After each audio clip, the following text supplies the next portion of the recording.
तो बताना चाहूँगा कि 2:15 बजे से कार्रवाई शुरू हुई।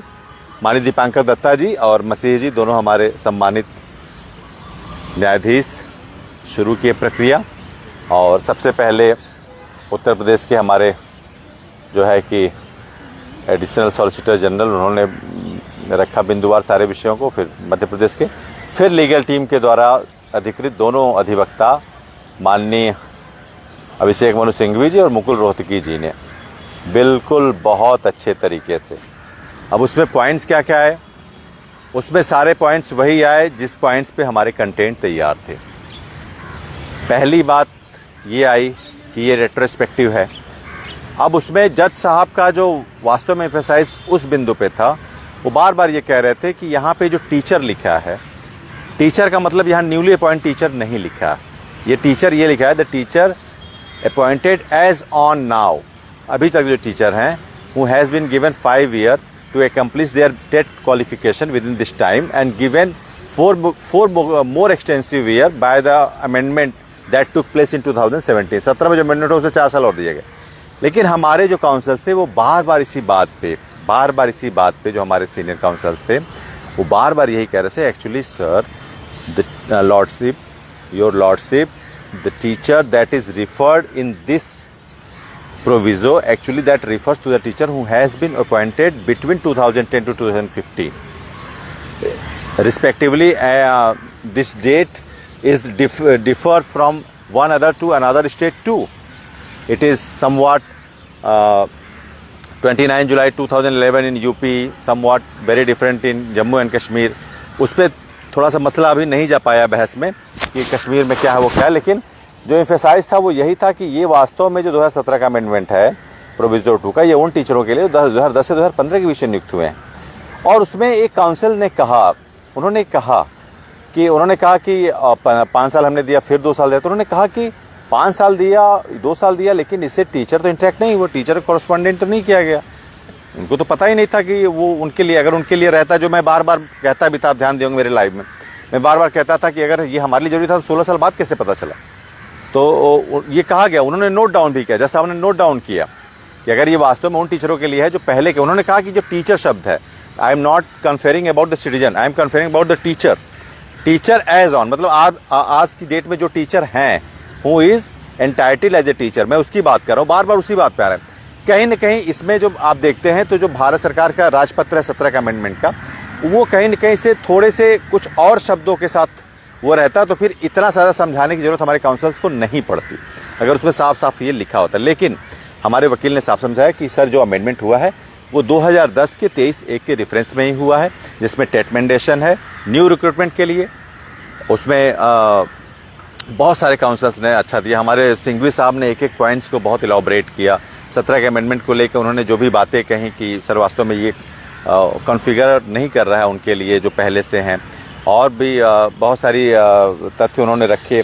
फिर उन्होंने ये कहा कि हाँ, ये सबसे अच्छी बात है, देखिए जो भी काउंसल्स बात किए वो एक बहुत अच्छे अप्रोच के साथ जैसा हम नोट डाउन कर रहे थे। दीपांकर दत्ता जी सारे सीनियर काउंसल्स की बात सुन रहे थे। पहली बात मेरी समझिए बहुत ध्यान से, कोई भी न्यायाधीश जब रिव्यू लेते हैं तो वो अपने आदेश का ही रिव्यू ले रहे हैं, ठीक है। तो एक वो एप्टीट्यूड तो उनका बनता है, इस तरह का एटीट्यूड तो बनता है कि मैंने अपना रिव्यू लिया है, रिवर्ट लिया है, तो किस लिए लिया है, आपके पास क्या ऐसे अकाट्य तर्क हैं जिससे आप ये साबित कर सकें कि वास्तव में आपके पॉइंट सही हैं। तो वो कोई तल्ख नहीं थे, वो गलत कुछ यूट्यूब चैनल वाले बना रहे हैं कि तल्ख थे, कुछ चल रहे हैं यूट्यूब पे बहुत तल्ख थे, ये कहे, ऐसा कुछ नहीं है। आप सोचिए 142 का प्रयोग करके किसी रिव्यू पिटिशंस को अगर किसी भी दिए गए आदेश को रिव्यू के लिए रिव्यू में ओपन कोर्ट के लिए रिफरल होता है, तो ये बहुत बड़ी बात है। वो सुनना चाह रहे थे, इसमें कुछ उनको करना है, इसलिए उन्होंने रिव्यू ओपन कोर्ट के लिए बोला है। ये आप बात क्यों नहीं बार बार समझ रहे हैं? और इतने हार्श नहीं थे। हाँ, जब भी ये तो कोर्ट रूम है, यहाँ पर तो इसका जो मेन कैरेक्टरिस्टिक्स तो यही है ना कि यहाँ पर बहस होगी, यहाँ डिबेट होंगे, अच्छे डिबेट्स होंगे, पॉइंट टू पॉइंट होंगे और इलाबरेशन होगा। माइन्यूटली हर चीज़ों का जो है कि डिसेक्शन किया जाएगा, एक एक शब्द का डिसेक्शन किया जाएगा। एक टीचर शब्द का डिसेक्शन किया गया कि उन्होंने कहा कि I am not conferring the citizen, I am conferring about the teacher. Teacher who has been serving as of now, अभी तक जो टीचर हैं, इसमें ये कहीं नहीं लिखा गया है कि वो टीचर जो है उसी पे हमारे काउंसिल्स कहते नहीं sir, the teacher that is being referred here actually that is pointing out the teacher who has appointed after the notification of NCT that took place in 23 अगस्त 2010, उनकी बात हो रही है। और सब्सिक्वेंटली सारे चीज़ों को, सबसे अच्छी बात है कि सारे काउंसिल्स ने बहुत अच्छी बात कही। एक हमारी महिला काउंसिल्स भी हैं, बहुत, उन्होंने तो फ्लॉलेस सारी चीज़ों को बोला, बहुत अच्छे से बोला, और सिक्वेंसली पहले पॉइंट से लेके आखिरी पॉइंट तक वो आई और उन्होंने कहा, कुछ स्टेट्स थे उन्होंने रिलैक्सेशन के लिए समय मांगा और कि 4 साल, लेकिन हम उस पॉइंट पे हमारा वो था ही नहीं कि हमको रिलैक्सेशन, क्योंकि रिलैक्सेशन मांगने का मतलब है कि जो रेट्रोस्पेक्टिव इफेक्ट है वो सही है ना, रिलैक्सेशन के लिए बात नहीं की, वो बात उठी है, उन्होंने उसको नोट डाउन किया है। लेकिन जो सबसे अहम मसला आता है कि अगर वो ओपन कोर्ट में इस चीज़ की सुनवाई कर रहे हैं, वो सुनने के लिए तैयार हुए हैं, तो इसमें पॉजिटिव ही है, इसमें निगेटिव नहीं है। और आप इतनी जल्दी कैसे निर्णय ले लेते हैं? जैसे आप, कुछ लोग ऐसे हैं वो तैयार रहते हैं टेक्स्ट करने के लिए कि बहुत ठीक है आपने लाइव सुना, लेकिन आप ये क्यों भूल जाते हैं कि वो माननीय न्यायाधीश हैं, उन्होंने अपने फैसले पे रिवर्ट लिया है, वो सेटबैक लिए हैं, सेटबैक में वो आपकी बात सुन रहे हैं, तो आपसे पूछेंगे ना कि मैंने सेटबैक लिया है किसके लिए? आपके लिए। अब आप बताइए कि क्या आपके तर्क मुझे संतुष्ट कर रहे हैं? वो अपने संतुष्टि के स्तर के लिए ही वो प्रत्याशा में थे कि आप अपने जवाब संतुष्ट करिए। और अच्छी बात ये थी कि एक ही विषय को, 2017 के अमेंडमेंट को, रेट्रोस्पेक्टिव इफेक्ट को उन्होंने कई काउंसिल सुना और ये इरिटेट नहीं हुए। और जो काउंसिल जितनी देर तक उनको संतुष्ट कर रहे थे, रिपीटेड फॉर्म में नहीं जा रहे थे, मतलब अब बात उनकी स्पॉन्टेनियस थी, लॉजिकल थी, एथिकल थी, प्रैक्टिकल थी, अप्लीकेबल थी, एडुकेट थी, सेटिस्फाइंग थी, सैचुरेटेड थी, उसको वो सुन रहे थे और पूरा सुने। सिंघवी साहब को उन्होंने पूरा सुना, रोहतगी साहब को उन्होंने पूरा सुना। उन्होंने कहा ये सारे मसले को अमेंडमेंट में, और उन्होंने टीचर शब्द की भी परिभाषा, शब्दावली समझाई कि teacher that has been referring in this 2017 amendment actually the teacher that are being recruited after 2010. It is not somehow the teacher who has been serving more than 20 or 30 years. तो उन्होंने ये बात कही है, उन टीचरों के लिए नहीं है। जज साहब ने, मैं खुद वहाँ था और पीछे बैठा हुआ था, वहाँ से मैं सब देख रहा था, सीट पे बैठा था, खड़ा भी नहीं था, मैं पहले से सीट ले लिया था और मैं बैठा था। मैं गेस्चर भी वो ऑब्जर्व कर रहा था, जज साहब के गेस्चर भी ऑब्जर्व कर रहा था, उनके गेस्चर्स क्या हैं, उनके रिएक्शंस क्या हैं, हर प्लीडिंग के बाद वो किस तरीके से उसको ले रहे हैं, उनके बॉडी लैंग्वेज क्या है। तो ऐसा नहीं है हम एंटिसिपेशन करें निगेटिव नहीं है, लेकिन अगर वो रिव्यू में सुन रहे हैं तो उनका इतना वो थोड़ा सा एक वो तो रहेगा ना, प्रोटोकॉल उनका जो है वो आपसे संतुष्ट होने के लिए वो तो ये बात कहेंगे कि भाई बिल्कुल संतोषजनक निर्णय मिलेगा, बिल्कुल मिलेगा। अब आदेश अपलोड होने दिए, ऑर्डर रिजर्व हो गया है, वो सुने हैं रिव्यू को, तो कहाँ इसमें निगेटिव आएगा? जब वो सुने हैं रिव्यू को, वो तो ओपन कोर्ट रेफरल ही नहीं करते, कहते कि यार ये तो बिल्कुल एकदम वैसा मामला, इसमें तो आप क्वालिफिकेशन देना ही पड़ेगा। अरे वो आर्टिकल को परिभाषित करने के लिए तो हमने बड़े बड़े काउंसिल्स किए थे, सिंघवी साहब आए, रोहतगी साहब आए, सॉलिसिटर जनरल आए, और अच्छे पटवालिया जी आए, और अच्छे वकील आए, तो उन्होंने यही तो एलॉबरेशन ही तो किया है। वो संतुष्ट हुए हैं, वो पूरा नोट शीट बनाए हैं मुझे लगता है। और हर एक काउंसिल्स के जो पॉइंट्स थे पहले वो मंगाए बेंच पे, अपने उस पे टेबल पे, उन्होंने कहा कि I am having your copy of your points that you are going to raise about this matter. तो उन्होंने सारे पॉइंट्स क्या is anything else that you have not mentioned in this letter want to say. तो फिर वो एलॉबरेशन भी लिए हैं, बाकायदा एलॉबरेशन लिए, 2 घंटे चली है। 2 घंटे कम नहीं होता एक रिव्यू में, ओपन हियरिंग के लिए 2 घंटे कतई कम नहीं होता है। और उन मेरे ख्याल से 14 से 15 काउंसिल्स ने पूरा उनको प्लीडिंग की। उन 14 से 15 काउंसिल्स की अगर मैं बात कहूँ 1400 से 1500 लाइन अगर होगी as on record supreme court में, तो वो एक लाइन जरूर ऐसी होगी जो जरूर उनको क्लिक की है, बिल्कुल की है। वो एक लाइन 1400-1500 लाइन में वो क्लिक की है कि हाँ यहाँ पर इनके जो पॉइंट्स हैं वो जरूर सही हैं, और वो बिल्कुल उसको मेंशन नहीं है। मेंशन नहीं लेना होता तो वो लिखते नहीं।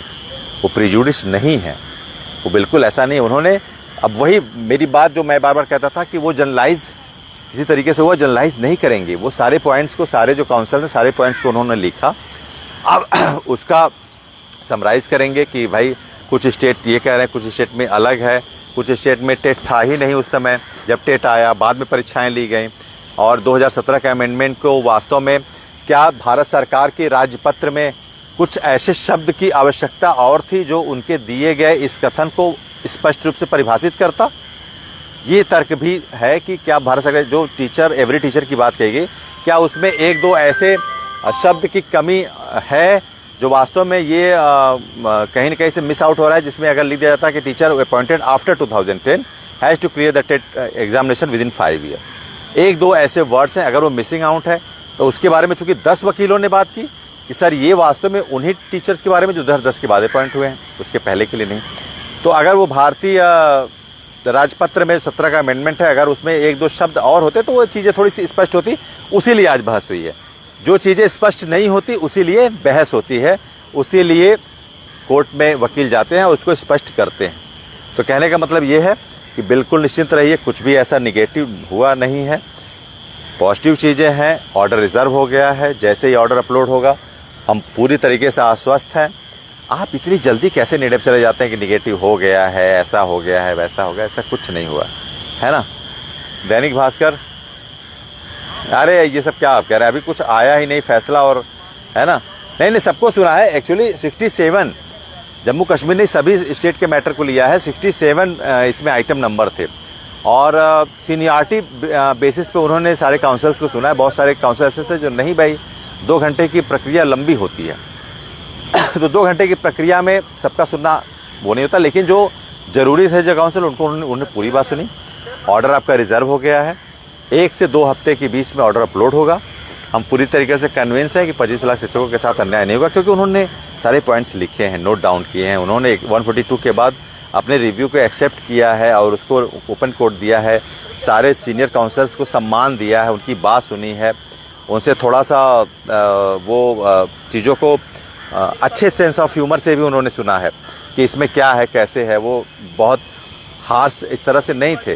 ठीक है, बात होती है, कुछ ऐसे विषय होते हैं जिस पे वो पूछते हैं, वो जज है, उनका सम्मान है, कोर्ट का सम्मान है, लेकिन वो किसी तरह शिक्षकों के अहित के विषय में कोई निर्णय नहीं देने वाले हैं। आप निश्चिंत रहिए।